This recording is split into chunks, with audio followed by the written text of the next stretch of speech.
Bismillahirrahmanirrahim. Assalamualaikum warahmatullahi wabarakatuh.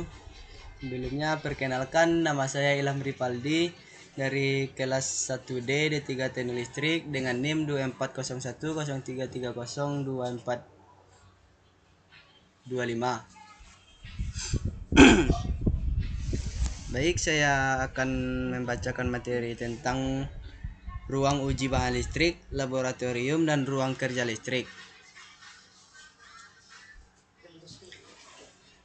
Infrastruktur penting untuk keamanan dan kualitas sistem kelistrikan, mendukung inovasi, dan memastikan keandalan infrastruktur energi di Indonesia. Yang pertama ada definisi dan pentingnya fasilitas kelistrikan. Ruang uji bahan listrik menentukan sifat dielektrik dan mekanik material isolasi. Laboratorium listrik R&D, kalibrasi dan pengujian komponen serta sistem kelistrikan. Lalu ke ruang kerja listrik, area operasional untuk instalasi, perbaikan, dan perakitan komponen listrik. Fasilitas ini sangat penting untuk menjamin kepatuhan terhadap SNI dan EAC, mengurangi risiko kegagalan sistem, dan meningkatkan efisiensi energi. Lalu ada ruang uji bahan listrik, pengujian material esensial. Kekuatan dielektrik menentukan tegangan tembus isolator seperti minyak transformator dan kabel. Resistansi isolasi mengukur resistansi isolasi bahan pada 500 volt atau 1000 volt DC.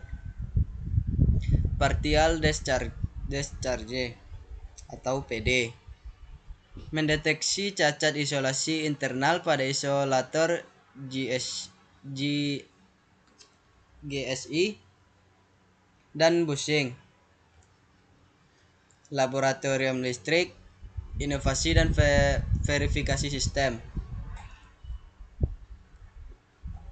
Laboratorium tegangan tinggi, uji ketahanan impuls petir hingga 1,2 sampai 50 atau isolator 500 kV. Lab proteksi, kalibrasi relay proteksi, uji tripping, sirkuit breaker. Lab kalibrasi alat ukur presisi (multimeter, tang ampere) sesuai ISO atau IEC 17025. Laboratorium ini mendukung pengembangan prototip sistem kelistrikan baru dan sertifikasi produk sesuai standar nasional atau internasional.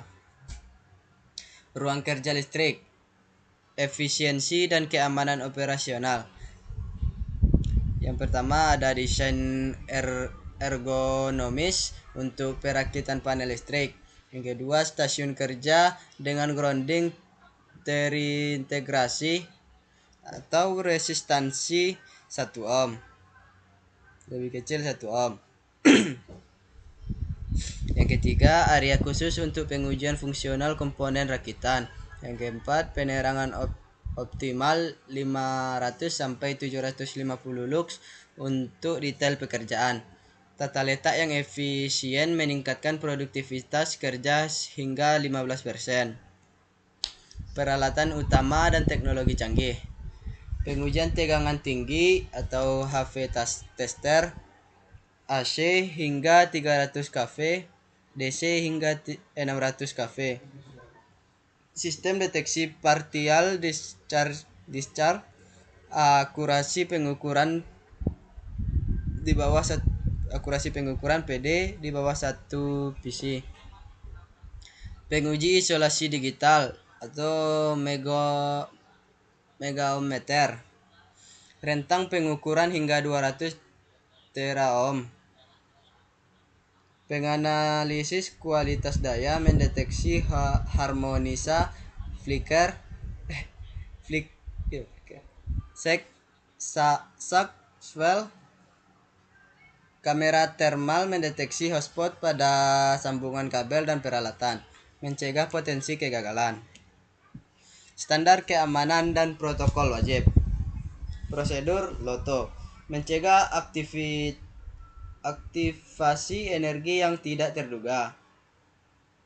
Sistem pentanahan, keamanan peralatan dan personil, APD atau alat pelindung diri, sarung tangan dielektrik, helm, sepatu safety, pelindung mata, tanggap darurat, penanganan sengatan listrik dan kebakaran.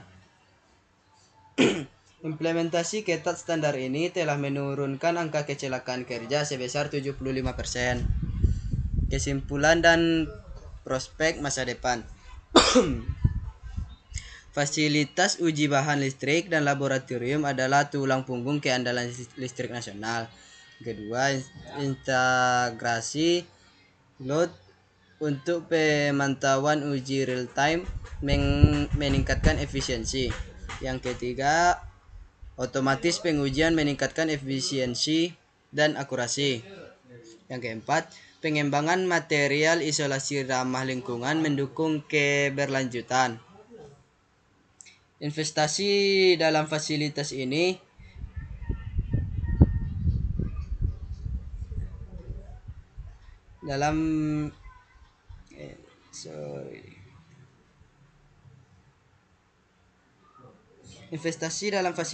mendorong inovasi dan daya saing industri kelistrikan Indonesia di masa depan. Mungkin sekian yang dapat saya sampaikan. Salah dan janggal saya mohon maaf. Assalamualaikum warahmatullahi wabarakatuh.